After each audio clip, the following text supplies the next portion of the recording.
दोस्तों, आज मैं आपको हीरामन तोते और एक शेर और एक पंडित की कहानी सुनाने जा रही हूँ।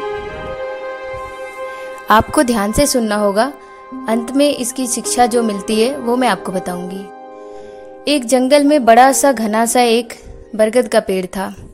उस पेड़ के नीचे एक गुफा थी। उस गुफा में एक शेर रहता था। शेर काफी यंग था। पास में ही एक गांव भी था। उस गांव में एक पंडित रहता था जो कि बहुत गरीब था। गुफा के ऊपर जो बरगद था उस पर एक तोता भी रहता था जिसका नाम था हीरामन। हीरामन तोता बहुत ही दयालु और बहुत ही अच्छे स्वभाव वाला था। वह अपने गानों से, अपनी मीठी आवाज से अच्छे अच्छे संदेश बोलता सुनाता शेर को कहानियां सुनाता ऊपर से। शेर प्रतिदिन अपने पेट भरने तक के जानवर खा करके अपने गुफा में बैठ जाता और अच्छे अच्छे संदेश को सुनता।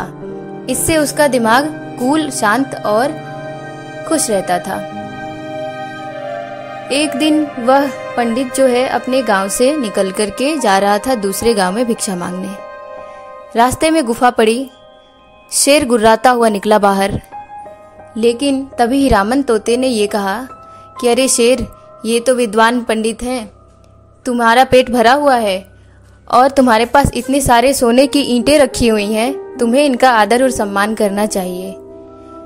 यह सुनकर शेर गुफा से एक सोने की ईंट निकाल कर लाता है और पंडित को देता है और खुशी खुशी विदा करता है। इसी प्रकार जब भी पंडित कभी दिखाई देता तो तोते के सिखाए अनुसार शेर हमेशा उस पंडित को नमस्कार करता और एक सोने की ईंट देता। ऐसे करते करते बहुत दिन हो गए। शेर ने कभी किसी गांव के इंसान को मारकर नहीं खाया।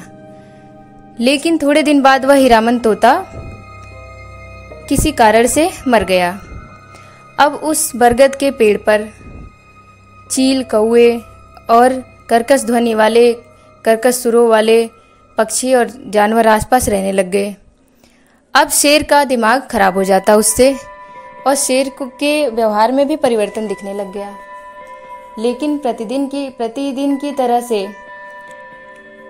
गरीब पंडित फिर से दूसरे गांव जा रहा था। अब शेर बाहर निकला और कृपा करके फिर आप इस रास्ते होकर ना जाएं पंडित जी, क्योंकि मुझे नहीं पता कि मेरे व्यवहार में इतना चिड़चिड़ापन है और मैं कब क्या कर बैठूं। यह कहकर उसने पंडित को एक सोने की ईंट भेंट की और उसे फिर इस रास्ते कभी न आने की हिदायत दी।